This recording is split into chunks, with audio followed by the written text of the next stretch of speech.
Hi dears, എന്തൊക്കെ എല്ലാവരുടെ വിശേഷം? എല്ലാവരും സുഖമായിരിക്കുന്നോ?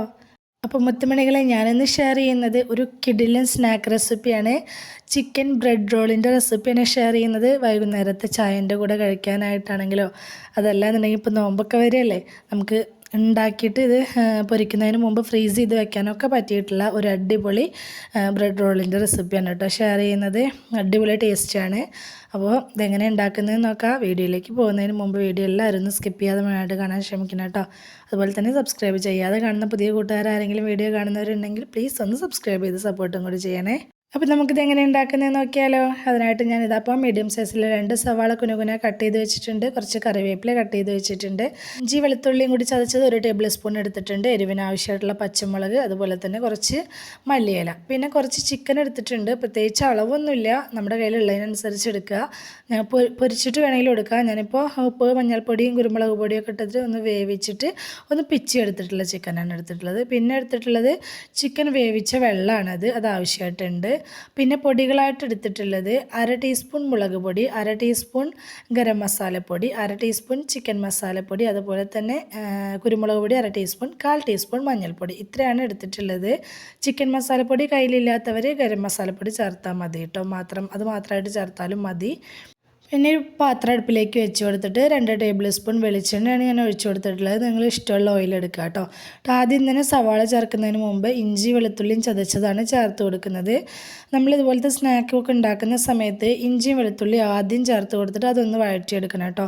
അപ്പോൾ അതിൻ്റെ ആ ഒരു പച്ച ടേസ്റ്റ് നല്ലപോലെ പോയി കഴിഞ്ഞ ശേഷം മാത്രമേ നമ്മൾ സവാള ചേർത്ത് കൊടുക്കാൻ പാടുള്ളൂ. അങ്ങനെ ആകുമ്പോൾ മാത്രമേ നമ്മുടെ സ്നാക്ക് നല്ല ടേസ്റ്റ് ഉണ്ടാവുക കേട്ടോ. ഈ ഇഞ്ചി വെളുത്തുള്ളിയുടെയും ആ പച്ച ടേസ്റ്റ് പോയിട്ടില്ല എന്നുണ്ടെങ്കിൽ നമ്മൾ സ്നാക്ക് കഴിക്കുമ്പോൾ അതിൻ്റെ ആ ഒരു ടേസ്റ്റ് ഇങ്ങനെ മുന്നിൽ നിൽക്കും.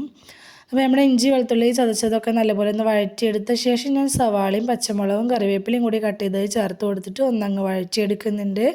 അപ്പോൾ ഇത് ഒരുപാട് അങ്ങ് കളർ ചേഞ്ചായി പോകുന്ന വേണ്ടിയിട്ട് നല്ലപോലെ ഒന്ന് സോഫ്റ്റായി കിട്ടിയാൽ മാത്രം മതി. പിന്നെ ഈ സവാളയിലേക്ക് ആവശ്യമായിട്ടുള്ള കുറച്ച് ഉപ്പും കൂടി ഞാൻ ചേർത്ത് കൊടുത്തിട്ടുണ്ട്. അപ്പോൾ ഒരുപാട് ചേർക്കരുത്. ചിക്കൻ ഉപ്പിട്ട് വേവിച്ചത് കൊണ്ട് തന്നെ സവാളയ്ക്ക് ആവശ്യമായിട്ടുള്ള ഉപ്പ് മാത്രം ചേർത്താൽ മതി. അപ്പോൾ സവാളയൊക്കെ നല്ലപോലെ ഒന്ന് സോഫ്റ്റായി വന്നിട്ടുണ്ട്. ഈ സമയത്ത് എടുത്ത് വെച്ചിട്ടുള്ള പൊടികൾ ചേർത്ത് കൊടുക്കുന്നുണ്ട്.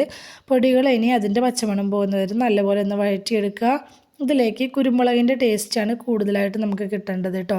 അപ്പോൾ എരിവിനായിട്ട് ചേർക്കേണ്ടത് കുരുമുളകാണ്. അപ്പം മുളക് പൊടിയുടെ അളവ് കുറച്ചിട്ട് കുരുമുളക് ചേർത്ത് കൊടുത്താലും മതി.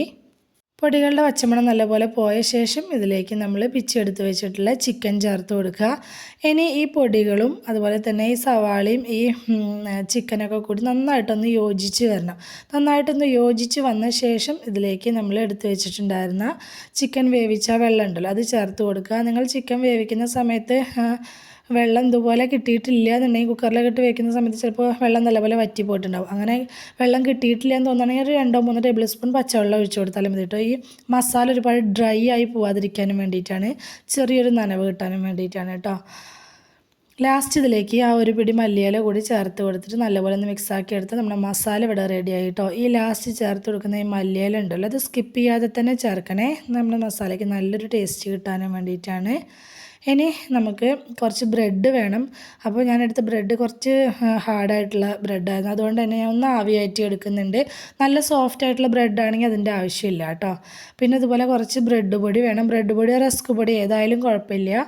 പിന്നെ ഒന്നല്ലെങ്കിൽ മുട്ട പൊട്ടിച്ച് കലക്കി വയ്ക്കുക. അതല്ലാന്നുണ്ടെങ്കിൽ ഇതുപോലെ മൈദപ്പൊടിയും കോൺഫ്ലോറും കൂടി കലക്കി വെച്ചാൽ മതി. അതിലേക്ക് കുറച്ച് ഉപ്പും കുരുമുളക് പൊടി ഇട്ടിട്ടുണ്ട്. 1/2 കപ്പ് മൈദപ്പൊടിയിലേക്ക് 2 ടേബിൾ സ്പൂൺ കോൺഫ്ലോറാണ് ചേർത്തിട്ടുള്ളത്. അങ്ങനെയാണ് കലക്കി വെച്ചിട്ടുള്ളത് കേട്ടോ. അപ്പോൾ ഇതിന് പകരമായിട്ട് നിങ്ങൾക്ക് മുട്ട പൊട്ടിച്ച് കലക്കി വെച്ചാലും മതി. പക്ഷേ ഒരുപാട് എണ്ണ കുടിക്കാതിരിക്കാനും വേണ്ടിയിട്ടാണ് ഇതുപോലെ ഞാൻ മൈദപ്പൊടി കലക്കി വെച്ചിട്ടുള്ളത് കേട്ടോ. അപ്പോൾ ആവിയാറ്റിയ ബ്രെഡൊക്കെ ഞാനൊരു പ്ലേറ്റിലേക്ക് മാറ്റി കൊടുത്തിട്ടുണ്ട്. സൈഡൊക്കെ ഒന്ന് കട്ട് ചെയ്ത് മാറ്റിയ ശേഷമാണ് കേട്ടോ ആവിയാറ്റാനായിട്ട് വെച്ചിട്ടുണ്ടായിരുന്നത്. ഇനി ആവിയാറ്റി എടുത്ത ബ്രെഡ് ഇതുപോലെ ഒന്നങ്ങ് പരത്തി കൊടുക്കണം. നമ്മൾ ആവിയാറ്റി എടുത്തത് കൊണ്ട് തന്നെ നല്ലപോലെ പരത്തിയെടുക്കാനും പറ്റും. നല്ല സോഫ്റ്റായിട്ട് കിട്ടിയിട്ടുള്ളത് കൊണ്ട് തന്നെ കേട്ടോ, പൊട്ടിപ്പോവില്ല. അപ്പോൾ ആവിയാറ്റി എടുക്കുന്നത് കൊണ്ടുള്ള ഗുണം അതാണ്, പൊട്ടിപ്പോവില്ല. നമ്മളിത് പരത്തിയെടുക്കുന്ന സമയത്ത് നല്ല രീതിയിലൊന്ന് പരത്തിയെടുക്കാം. നമുക്കിതിലേക്ക് മസാല വെച്ചിട്ട് ഇതൊന്ന് അങ്ങ് റോൾ ചെയ്തെടുക്കാനും വേണ്ടിയിട്ടുള്ളതാണ്. അതിന് വേണ്ടിയിട്ട് ഇതുപോലെ പരത്തിയെടുക്കുന്നത്. അപ്പോൾ ഈ ഒരു രീതിയിൽ ഞാൻ ബാക്കിയുള്ള ബ്രെഡ് എല്ലാതും ഇതുപോലെ പരത്തിയെടുത്തിട്ടുണ്ട്. ഇനി നമുക്ക് സ്നാക്ക് ഉണ്ടാക്കാനായിട്ട് തുടങ്ങാം. പരത്തിയെടുത്ത ഓരോ ബ്രെഡും ഇതുപോലെ എടുത്ത് വെച്ചിട്ട് നമ്മൾ ഉണ്ടാക്കി വെച്ചിട്ടുള്ള മസാല ഇതിലേക്ക് ചിക്കൻ്റെ മസാല ഇതിലേക്ക് വെച്ച് കൊടുക്കുക. മാക്സിമം ഇതിൽ എത്രത്തോളം കൊള്ളും നോക്കിയിട്ട് അതിനനുസരിച്ചുള്ള മസാല വെക്കുക. ഫില്ലിങ് അത്യാവശ്യം ഉണ്ടാവണം, അപ്പോഴാണ് സ്നാക്ക് കഴിക്കാൻ നല്ല രസം ഉണ്ടാവുക കേട്ടോ. ഇനി ആ മൈദയുടെ കലക്കി വെച്ച ബാറ്ററിൽ നിന്ന് ഇതുപോലെ തൊട്ടിട്ട് ഈ ബ്രെഡിൻ്റെ 3 വശത്തും കൂടി തേച്ച് കൊടുക്കുക. അത് പെട്ടെന്ന് കണ്ട് ഒട്ടി കിട്ടാനും വേണ്ടിയിട്ടാണ് ആണ് ചെയ്യുന്നത്. ഇനി വെള്ളത്തിൽ തൊട്ട് ഇതാക്കിയാലും മതി. ഏതായാലും നമ്മളിവിടെ മാവ് കലക്കി വെച്ചിട്ടുണ്ടല്ലോ, അതാകുമ്പോൾ പെട്ടെന്ന് തന്നെ നല്ലപോലെ ഒട്ടി കിട്ടുകയും ചെയ്യും. എന്നിട്ട് ഇതുപോലെ അങ്ങ് റോൾ ചെയ്തെടുക്കുക. എന്നിട്ട് 2 അറ്റും ഇതുപോലെ ഒന്ന് ജസ്റ്റ് പ്രസ് ചെയ്ത് കൊടുക്കുക കേട്ടോ. ബ്രെഡാണ്, അതുപോലെ തന്നെ മൈദപ്പൊടിയിൽ നമ്മൾ മൈദപ്പൊടി കലക്കി വെച്ചതിൽ തൊട്ടിട്ടുള്ളത് കൊണ്ട് തന്നെ ഇത് പെട്ടെന്ന് തന്നെ ഒട്ടി കിട്ടുകയും ചെയ്യേ. അപ്പോൾ അത് ഇങ്ങനെ ആക്കിയെടുത്ത ശേഷം ഇതുപോലെ ആ മൈദയുടെ ബാറ്ററിൽ മുക്കിയിട്ട് ബ്രെഡ് ക്രംസിൽ ഇട്ട് കൊടുക്കുക. എന്നിട്ട് നല്ലപോലെ ഒന്നങ്ങ് കോട്ട് ചെയ്തെടുക്കുക. 2 അറ്റ ഭാഗവും നല്ല രീതിയിൽ ഒന്ന് കോട്ട് ചെയ്തെടുക്കാനായിട്ട് ശ്രദ്ധിക്കണം കേട്ടോ. എളുപ്പമാണ് ചെയ്തെടുക്കാനായിട്ട്. മസാലയൊക്കെ ഉണ്ടാക്കാൻ കണ്ടു, വളരെ സിമ്പിളായിട്ടുള്ളൊരു മസാലയാണ്, എന്നാൽ പോലും നല്ല ടേസ്റ്റാണ് ഇത് കഴിക്കാനായിട്ട്. നല്ല അടിപൊളി സ്നാക്കാണ് കേട്ടോ. നമുക്കിത് ഉണ്ടാക്കി റമദാനൊക്കെ ഉണ്ടാക്കി ഫ്രീസ് ചെയ്ത് വെക്കാനും അടിപൊളിയാണ്. ഞാനിതപ്പോൾ ഒരെണ്ണം അതുപോലെ ചെയ്തെടുത്തിട്ടുണ്ട്, ബാക്കിയുള്ളതും അതുപോലെ തന്നെ ചെയ്തെടുക്കുകയാണ്. ഇതുപോലെ ബ്രെഡ് വെച്ചുള്ള സ്നാക്ക് തയ്യാറാക്കിയെടുക്കുന്ന സമയത്ത് നമ്മൾ എടുക്കുന്ന ബ്രെഡ് അത്യാവശ്യം നല്ല സോഫ്റ്റ് ആയിട്ടുള്ള ബ്രെഡ് എടുക്കാനായിട്ട് ശ്രദ്ധിക്കുക. അതുപോലെ തന്നെ കുറച്ച് വലിപ്പമുള്ള ബ്രെഡ് എടുക്കാനായിട്ട് ശ്രദ്ധിക്കുക കേട്ടോ. അങ്ങനെ ആകുമ്പോൾ നമുക്ക് അത്യാവശ്യം നല്ല രീതിയിലുള്ള ഫില്ലിങ് വെച്ച് കൊടുക്കാനായിട്ട് പറ്റും. ഞാനിതപ്പോൾ മുഴുവനായിട്ട് ഇതുപോലെ ചെയ്തെടുത്തിട്ടുണ്ട്. ഇനി ഇത് നല്ല ചൂടായിട്ടുള്ള എണ്ണയിലിട്ടിട്ട് ഫ്രൈ ചെയ്തെടുക്കുക. അപ്പോൾ അത്യാവശ്യം നല്ലോണം ചൂടായിട്ടുണ്ടാവണം കേട്ടോ നമ്മളിത് ഫ്രൈ ചെയ്യാൻ എടുക്കുന്ന എണ്ണ.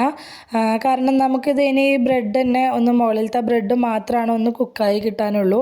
ഉള്ളിലത്തെ എല്ലാ സംഭവങ്ങളും നമ്മൾ കുക്ക് ചെയ്തിട്ടുള്ള സംഭവം ആയതുകൊണ്ട് തന്നെ, പിന്നെ ബ്രെഡാണ്, അതുകൊണ്ട് തന്നെ ഓയിൽ കുടിക്കും ഫ്ലെയിം കുറച്ച് വെച്ച് കഴിഞ്ഞിട്ടുണ്ടെങ്കിൽ. അപ്പോൾ അത്യാവശ്യം ഫ്ലെയിം അങ്ങ് കൂട്ടി വെച്ചിട്ട് തന്നെ തിരിച്ചും മറിച്ചും ഇട്ടിട്ട് നല്ലൊരു ഗോൾഡൻ ബ്രൗൺ കളർ ആവുന്നത് വരെ ഇതൊന്ന് ഫ്രൈ ചെയ്ത് കോരുക. ഫ്ലെയിമിൻ്റെ കാര്യം എപ്പോഴും ശ്രദ്ധിക്കണം. നമ്മൾ എണ്ണയിൽ പൊരിക്കുന്ന പലഹാരങ്ങൾ ഉണ്ടാക്കുമ്പോൾ ഫ്ലെയിം കുറച്ച് വെച്ച് ഒരിക്കലും ഫ്രൈ ചെയ്തെടുക്കരുത്. അങ്ങനെ ചെയ്യുമ്പോൾ നല്ലപോലെ എണ്ണ കുടിക്കും കേട്ടോ. ഇതപ്പോൾ ഞാൻ ആദ്യം ഇട്ട് കൊടുത്തത് നല്ലപോലെ ആയിട്ടുണ്ട്. ഇനി നമുക്കിത് എണ്ണയിൽ നിന്ന് കോരി മാറ്റാം. ബാക്കിയുള്ളതും ഇതുപോലെ തന്നെ ഫ്രൈ ചെയ്ത് കോരുന്നുണ്ട്. പിന്നെ പുതുതായിട്ട് കാണുന്ന കൂട്ടുകാരോടാണ്, നമ്മുടെ ചാനലിൽ ഒരുപാട് നല്ല നല്ല റെസിപ്പീസൊക്കെ ഞാൻ പോസ്റ്റ് ചെയ്തിട്ടുണ്ട്. താല്പര്യമുള്ളവർ അതൊക്കെ ഒന്ന് കയറി നോക്കി സപ്പോർട്ട് ചെയ്യാം കേട്ടോ. കഴിഞ്ഞ റമദാനിക്കാണെങ്കിലും ഒരുപാട് നല്ല നല്ല സ്നാക്സിൻ്റെയും ഡ്രിങ്ക്സിൻ്റെ ഒക്കെ റെസിപ്പീസ് ഞാൻ പോസ്റ്റ് ചെയ്തിട്ടുണ്ട്. എല്ലാം കിഡു റെസിപ്പീസ് തന്നെയാണ് കേട്ടോ. അപ്പോൾ താല്പര്യമുള്ളവർ കയറി നോക്കി ഉപകാരപ്പെടും. ഞാനിതപ്പോൾ മുഴുവനായിട്ട് ഇവിടെ ഫ്രൈ ചെയ്ത് കോരിയിട്ടുണ്ട്. അപ്പോൾ ആ ഒരു മസാലയിൽ നിന്ന് 11 ചിക്കൻ റോളാണ് കേട്ടോ, ബ്രെഡ് റോളാണ് നമുക്ക് ഉണ്ടാക്കാൻ പറ്റിയിട്ടുള്ളത്. അപ്പോൾ ഞാനത് മുഴുവനായിട്ടും ഫ്രൈ ചെയ്തിട്ടില്ല, ഒരു 6 എണ്ണം മാത്രമേ ഞാനിപ്പോൾ ഫ്രൈ ചെയ്തിട്ടുള്ളൂ. അത്രേ ആവശ്യമായിട്ടുണ്ടായിരുന്നുള്ളൂ, അതുകൊണ്ട് അത്രയും ഞാൻ ഫ്രൈ ചെയ്തിട്ടുള്ളൂ. ബാക്കിയുള്ളത് ഞാൻ ഫ്രീസറിൽ സൂക്ഷിച്ചേക്കായിരുന്നു കേട്ടോ. അപ്പോൾ അടിപൊളി ടേസ്റ്റാണ്. തീർച്ചയായിട്ടും ട്രൈ ചെയ്ത് നോക്കാൻ പറ്റിയിട്ടുള്ള ഒരു അടിപൊളി സ്നാക്ക് റെസിപ്പിയാണ്. നിങ്ങൾക്ക് എന്തായാലും ഇഷ്ടമാവും കേട്ടോ. നമ്മുടെ മക്കൾസിനൊക്കെ തീർച്ചയായിട്ടും ഇഷ്ടമാവും. നല്ല ക്രിസ്പിയാണ് കേട്ടോ, പുറം ഭാഗമൊക്കെ നല്ല ക്രിസ്പി ആയിട്ടുള്ള സ്നാക്കാണ്. നോമ്പൊക്കെ വരെയല്ലേ, എല്ലാവരും ഒന്ന് ട്രൈ ചെയ്ത് നോക്കണേ. അപ്പോൾ നമ്മുടെ ഇന്നത്തെ ബ്രെഡ് ചിക്കൻ റോളിൻ്റെ റെസിപ്പി എല്ലാവർക്കും ഇഷ്ടമായി എന്ന് വിചാരിക്കുകയാണ്. ഇഷ്ടമായിട്ടുണ്ടെങ്കിൽ എല്ലാവരും മറക്കാതെ ലൈക്ക് ചെയ്യണേ, ഹൈപ്പ് ചെയ്യണേ. നിങ്ങളുടെ അഭിപ്രായങ്ങളെല്ലാം കമൻ്റായിട്ട് പറയണം. റെസിപ്പി ഇഷ്ടമായിട്ടുണ്ടെങ്കിൽ അത് നിങ്ങൾക്ക് ഉപകാരപ്പെട്ടു എന്ന് തോന്നുന്നുണ്ടെങ്കിൽ നിങ്ങളുടെ ഫ്രണ്ട്സിനും ഫാമിലിക്കും ഒക്കെ ഒന്ന് ഷെയർ ചെയ്ത് കൊടുക്കുക കൂടി വേണേ. ഇതുവരെ കൂടെ നിന്ന് സപ്പോർട്ട് ചെയ്തിട്ടുള്ള എൻ്റെ എല്ലാ മുത്തുമണികൾക്കും ഒരുപാട് നന്ദി. എന്നാൽ ശരി, സിമ്പിൾ ആൻഡ് ടേസ്റ്റി റെസിപ്പിയുമായി ഞാൻ വീണ്ടും വരാം. ബൈ.